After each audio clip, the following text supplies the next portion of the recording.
So sometimes you can do too much to your trees because you only have a few trees to play with. So you should just do the work, leave it alone, but you've got itchy fingers, you want to do something to them. I quite like olives. I think they must be good for beginners because I managed to keep mine alive for about 5 or 6 years, I think. So Well, that's saying something, yes. Here we are in the shade house now. The shade house is, you've got a much stable and larger root base to work with. It's not just one single stick, another stick, try to put them together and try to make sure they stand up. That's quite hard. Incredibly frustrating to get branching on them, which you can find there's hardly any branches on them. I always thought bigger is better for bonsai. Okay. I think probably a lot of people have that belief, but Me included, yes, in the beginning. 500-600 of them that we are growing. We are actually trying something different with them. Okay. almost like a Terminator bonsai. Okay, Tien, we're going to do something a bit different this week. We're going to do a tour of your nursery.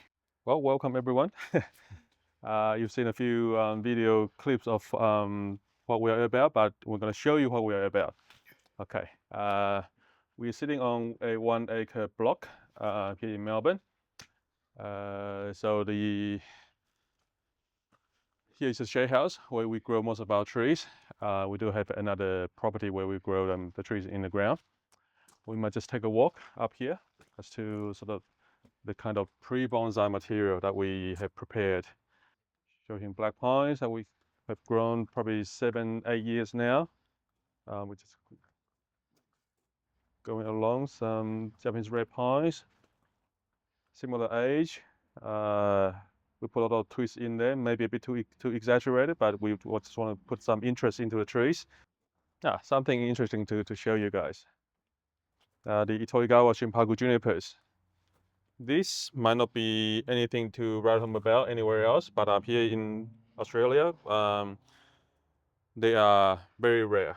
Okay, so I was able to get 6 cuttings 15 years ago, could be even more, and I was able to try to produce them as many as I could over that time, and now we have finally have some decent numbers of them. And why are they different? If you are working on smaller trees, which a lot of them are, the finer foliage definitely make them more desirable. And I would say that they grow just as quick, if not quicker than normal Shinpaku junipers. Okay, so it's been a long time coming, but now we finally have them. We have we've grown some needle juniper, Juniper rigida. So these again something that we've grown over the years.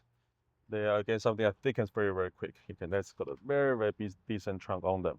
We've only been cutting it back, developing some basic branching structure to it. We wired the trunk obviously in early stages.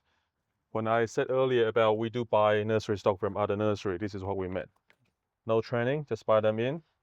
Obviously under stock had like 2 years of growth. That's 2 years, so that's about a 5 to 6 year old tree. Okay, so no training at all, so we don't know what the roots are like under there.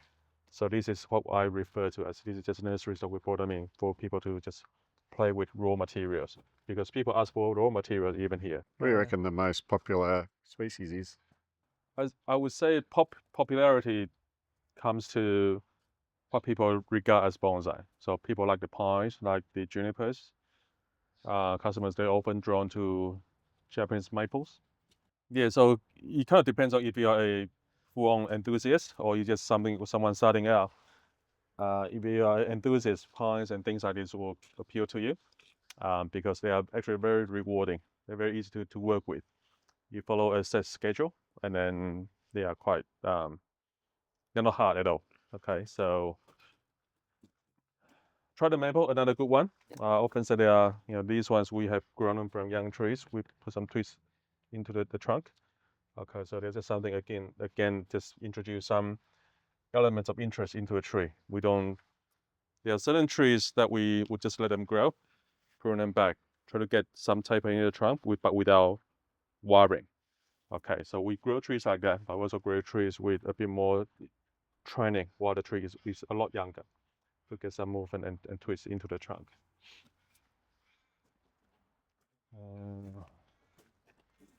Hokiba elm, we do grow quite a few of those over the years. We do use a technique. This is a better demonstration. We will wire the cuttings as small as that. We put the wire and twist them, and we let them grow, often in the ground for a couple of years. And we found that those ones with the wire in there, you can't really see the wire now, but the wire is embedded in there. The wire was never removed. But because of the attempt the bark trying to grow over the wire, it corked up very well. You can see compared to that, that has no corkiness on the bark at all. But because of the attempt trying to grow over the wire, for some reason they just corked up really well. So that's been the technique we'll try to apply to them. Interesting. So there's actual wire embedded. Yeah, in there. Oh wow. You can almost see a bit of a wire mark in there. Yeah, in there. It's almost like a Terminator bonsai. You can see it out there, obviously. Yeah. Okay, but this is only wired like this in the ground to grow probably in a year or two, dug up. So this is really from a cutting to this about 5 years. Okay, so you can achieve something very crazy like this quickly. Okay, but it's probably the only tree that we use this technique and allow the wire to bite in and let it grow over that. Anything else, we try to make sure they are removed. We might go down the back here, where is staff only area, but you can still see them. It's just trees that we're still training. We do grow a lot of black pines. These guys we grown from seed. They would be probably 3 years from seed.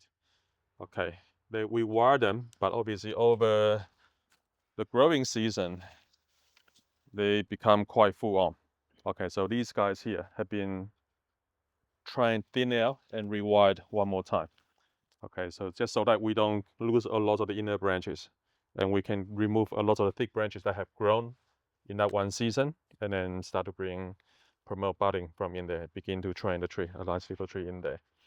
Okay, so this is something we do a lot, and this is something that we will allow the volunteers to help us with, teaching them how we grow them, and we have hundreds of them, so we need as many hands on them as we can. So this is what we'll be teaching the volunteers to help us with. I started out doing that, but You did, I yes. got a bit distracted. Yeah. Keep going. Yeah. Here you can see the 1, 2, 3, 4, 5. We've got 5 full benches of the blue cedars. Okay. I think I would have explained in one of the videos why this year, instead of just cutting it right back, we're allowing the top to grow, so that we want to maximize the thickening in the trunk as much as we can while maintaining the branching in there. So we are experimenting with that. So this year we're letting the top run. Okay, and then also when we cut out all these branches, it still allows light and air to get into the bottom branches. If you can imagine, if you let the whole thing grow, all this branching come out, that will suffocate the bottom branch. But that allows light to go in. So that can keep growing bigger while these guys can still be maintained. So that's the approach that we are trying this time, and we'll see how things go in a couple of years' time. Hopefully we can achieve much thicker trunk on them. And so at what point do you put them in pots and sell them? Do you sell them like that? We sell them like that, and we will only put trees in bonsai pot when we're happy with the thickness of the trunk, with the height of the tree, with the taper, with the branching. So the tree goes into bonsai pot will be just there to maintain and refine the finer branches. Okay, so a tree like this, they are probably another year or 2 away. So the volunteers will help me go through them and actually wire the branches out. Okay, that will be the next step for the volunteers to do. Okay, so after that, so the tree into bonsai pot is slow right down. The growth rate will slow right down. So we would like to make sure that when we transition a tree from this to a bonsai pot, the tree is pretty much ready to be refined. So all that needs to do from there is just refining the branching structure. Okay, we're happy with the thickness of the trunk, happy with the height, and refinement can take place from that. Okay, so they are probably 2 years away.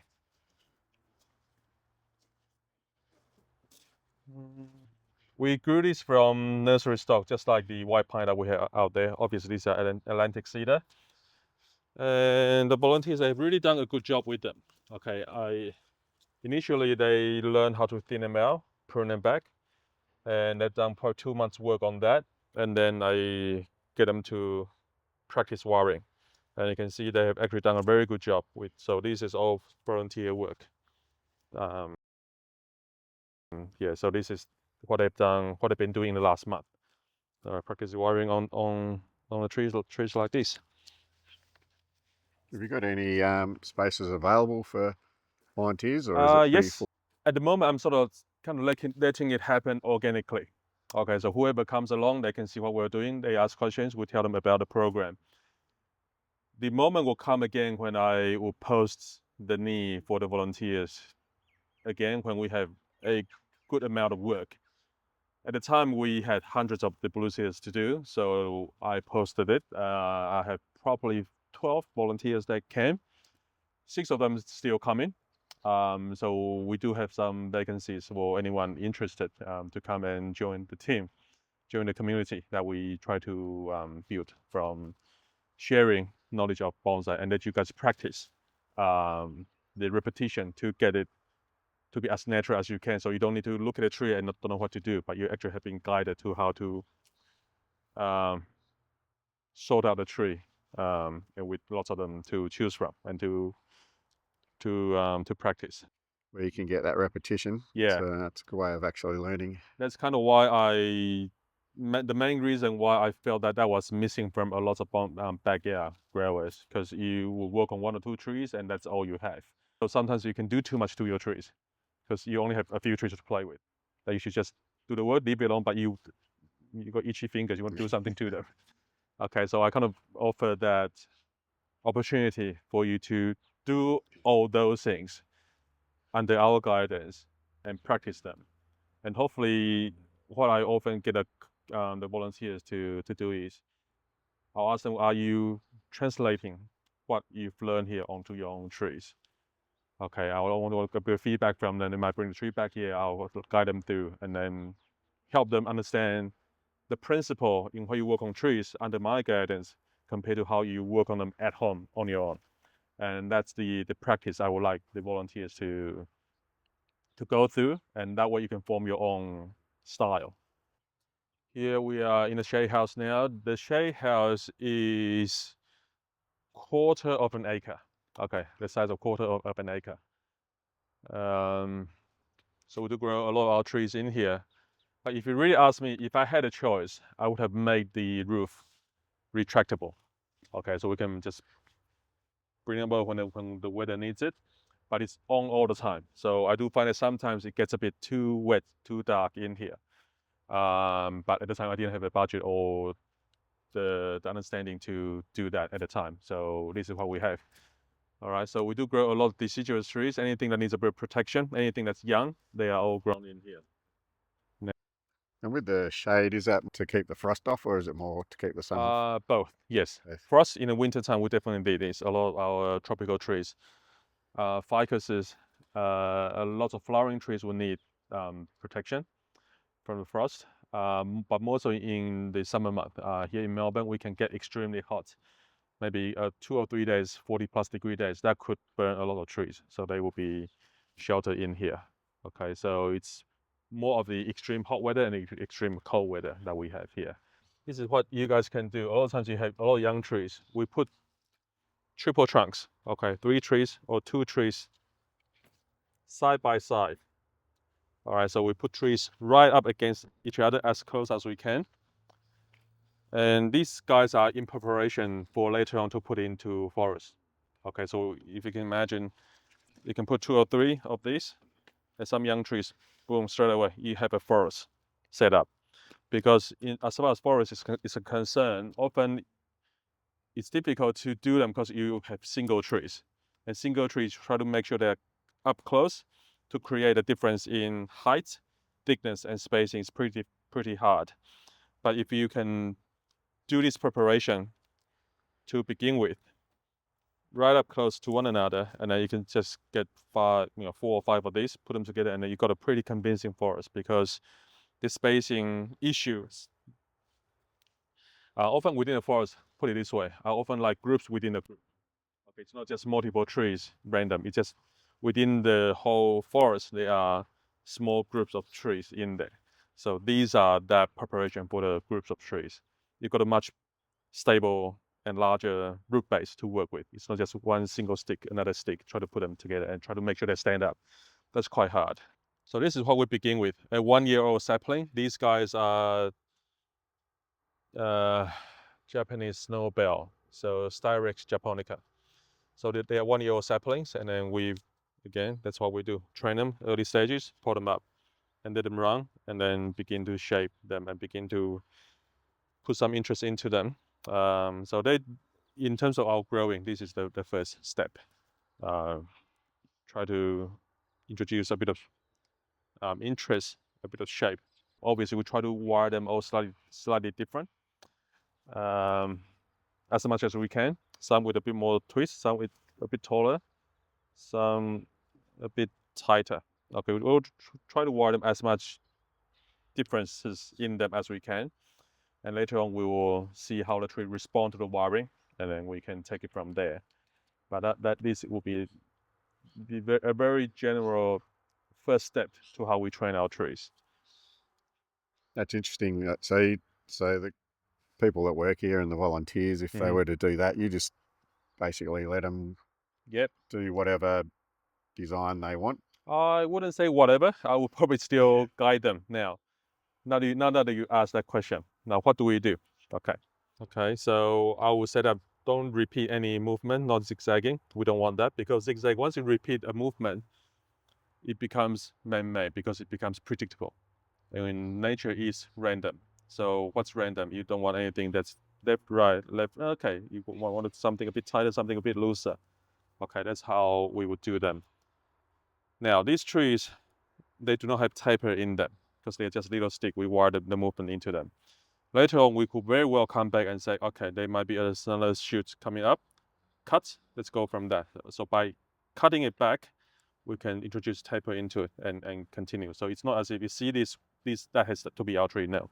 Often we'll come back later and reassess what has come out and how the tree respond to it, and then we'll go again. So the initial step is to put movement into them, but taper is more important than movement. All right, so taper come from our pruning, come from our replacement of the apex with a new one. All right, so that's the next step. Next year, that's what we will do to it. And you do a few sort of more formal upright ones as Yeah, well. So some of them we just keep them straight. We found over the years, as much as we put movement into them, there will always be a few customers coming. Do we have a straight tree? Okay, I can't straighten them. So we will always leave some straight, some untrained. At least that gives people the option. Should they choose to? I want to do one myself. Okay, we have them here too. what are these beauty Beauty berries? berries. Yes, they have the purple berries on top. I'm sure Matt will find a photo, guys, for you guys. We just got them reported and cut them right back. It's something that we tried, but I found that they are incredibly frustrating to get branching on them. Which you can there's hardly any branches on them, because once you cut them back, new buds will come through. They're a bit like jacaranda. Jacaranda can come out with lots of new shoots, but the top will take over, and as the top is running, everything below dies. This is the same. Okay. So I often just have long shoots up there with the fruits and berries at the top. So this year we're gonna bite the bullet. Some of them we cut them back really hard, okay, and then we're gonna wait for springtime comes, and we'll begin to. Obviously, to me, because of their tendency to grow tall and kill all the lower branches, the apex won't be allowed to run. We're gonna this time spend a bit more time on them and make sure that this doesn't happen. And that's what we meant sometime earlier in the videos. They don't know that they need to be bonsai. That they don't. Trees don't care. Trees will grow to its natural tendency. So not to say that we need to make them bonsai, but because of their tendency, we need to learn how to sort of work with them. Okay, so with this is to make sure the tops are checked. Otherwise, yeah, you won't get any lower branches on them. And all the berries will be right at the tip of the new growth. Okay, so that's something I'm still learning how to grow them. So, but they are a fantastic tree. We'll point out in berries. They are very striking. And you've got blueberries as Yep, well. blueberries down the back. Again, this is just something new that we try to do. And I found that over the years, excuse the weed. Now,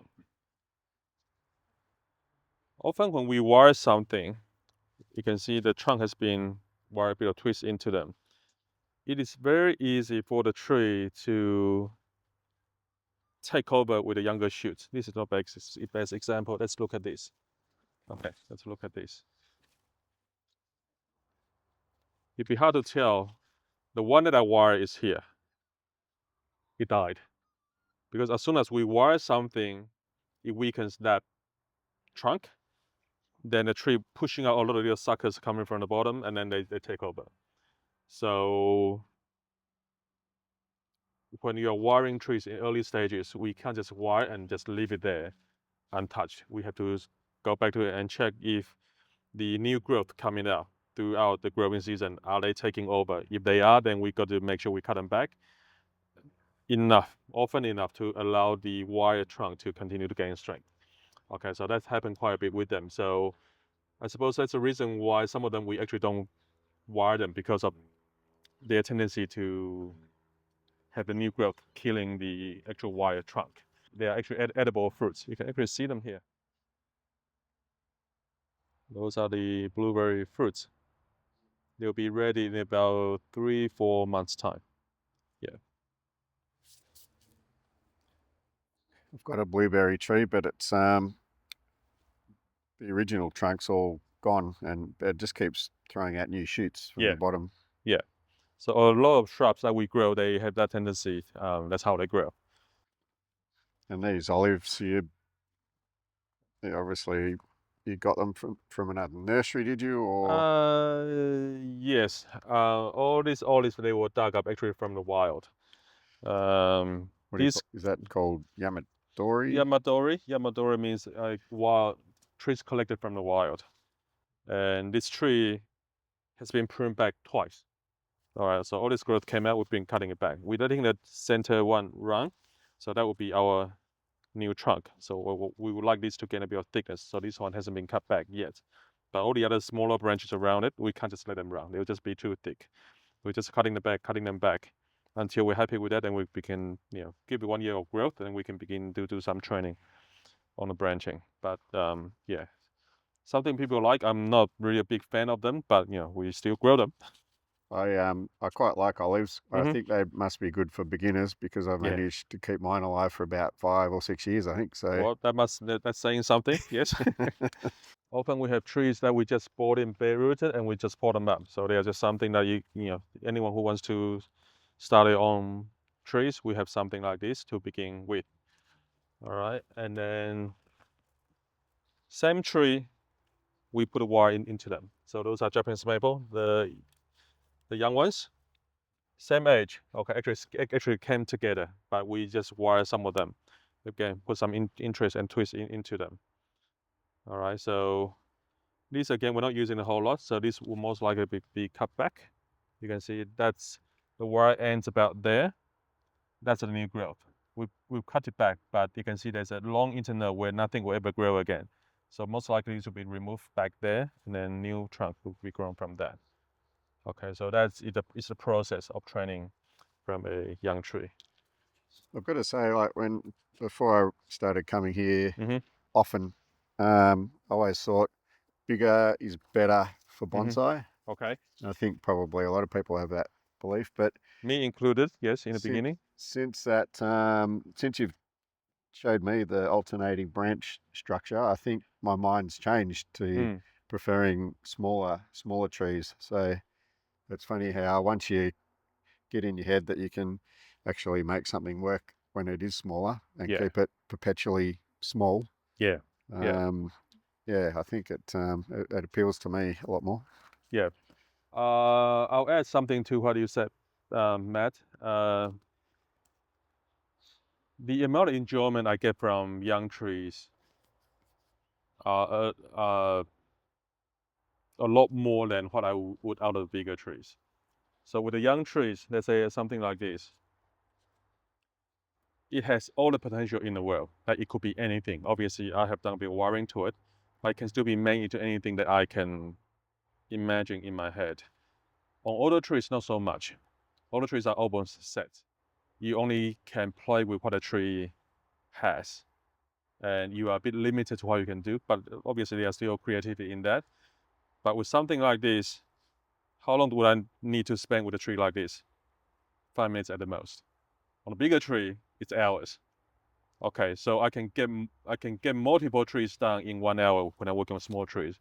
On the big trees, I'm sort of dreading working on them because it's gonna just take days to work on a big tree. So as far as that's concerned, I enjoy growing younger trees and seeing them develop. And because with them, we are always adding things. I keep on coming back to a point. When we grow trees young enough, we are adding features, adding interest to the tree all the time. Whereas it's older trees, you are there to try to fix a problem. And it's all right, it's what you have to do, but I find that this is more productive. They're just more positive things out of it. I can see great results quickly. And the more we all work on them, the tree being so young, they respond so quick too. Okay, just find it's a lot more rewarding working on younger trees. We got our juniper. We got 500-600 of them that we are growing. We are actually trying something different with them, which is making a raft out of them. You can see that's one tree being laid down and all the branching point upwards. Okay, obviously we have that many, so we just give it a go. Why not? Because sometimes with the tree is so raw, we have to cut a lot of branches off to twist them. But in this way, we are utilizing everything. Okay, let everything come up, and then we are growing a lot of them. You can see how quickly. Actually, this thickens a lot quicker. Okay, the trunk has actually thickened to my finger size. Whereas same tree, same age, twisted, you can see that one has hardly ever grown. Wow. So same age, you can see how quickly that has grown because everything, you can see every branch is pointing point upwards, whereas this has been twisted down, so it weakens the tree. Okay, but when we wire them upwards like this, everything just takes off. Okay, so you can see how much more growth this one has. Okay, so a rough style tree can be created very quickly. Almost you're creating a forest with one tree, pretty much. Yeah. Yeah. So do you actually end up burying the bottom bit and making it into a forest, or does it stay above the soil line, above the soil? Okay, I personally don't mind them. I personally don't mind seeing the berry trunk come up. Okay, because a rough is a tree has fallen down, and multiple shoots have grown up because it's phototropism, meaning it's growing towards light. Now, if you have everything buried, you are creating a forest. But I still want to show the process of tree falling down, so be able to still see some part of the original trunk. So in that case, it's not as necessary to bury everything underneath. My personal favorite. Are they? Yeah, they're indestructible, I think. Yep. It's very hard to kill them. Yeah. I can show you. Actually, let's go further. The effect of keeping them in here. And these guys have been out there for about 3 weeks. You can see the amount of frost damage to them. Oh wow. Yeah, you can see these 5 trays that were out there. And these guys are perfect. Okay, so they do need extra protection, but just being in here undercover, they are just fine. And even now, they are still growing.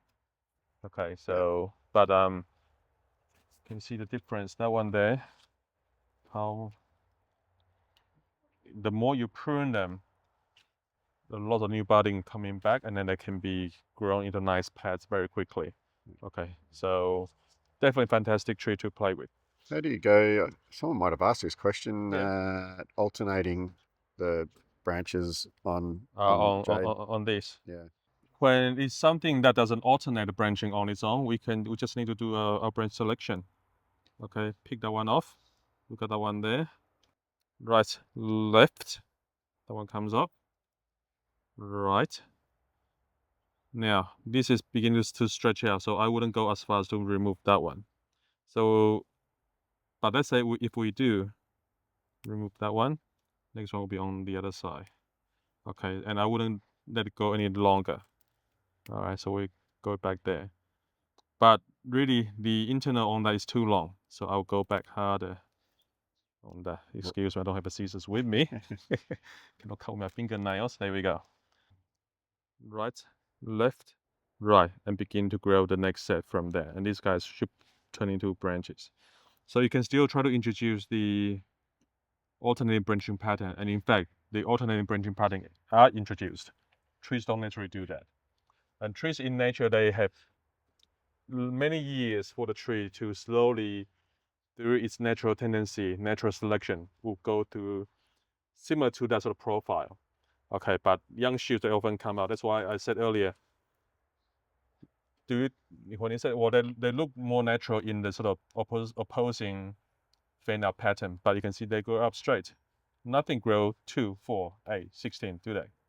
Okay, if you look at any tree, they don't grow like that. So in fact, that having a central apex is more natural for most trees, how they grow anyway in nature. She said, we don't really grow. We obviously have impressive specimen here that we have spent years in growing, but we definitely are not a bonsai nursery that grows a lot of fantastic big trees for you to look at. We are a production nursery. We grow tree stock. We grow pre-bonsai. That way, I can reach out to more people other than a select few who can afford to buy a mature tree from us. All right, so these are not our main focus. Our main focus is giving as many options to buy trees and create your own bonsai from that. And hopefully with the volunteer program and hopefully with all the videos that we are shooting, give you guys a bit of a better understanding to help you along in your journey so that your passion can continue, not to be stopped because of there's no one teaching you, no one guiding you in your process. So let's hopefully we're doing that and contributing to your growth in bonsai. Okay. And having said that, though, it is an awesome collection to come and have a look at as well. So Yeah. I see something different every time I walk along here. So Yeah. Okay. there is plenty to look at. But Mm. thank you very much for All showing right. us around, and I hope Okay. everyone found this video interesting. And if you ever get the chance to come on down to Bonsai Sensation Nursery Mm-hmm. in Narre Warren in Melbourne, Yeah. it's well worth a visit. Cool. Thank you. Thanks everyone. Yeah.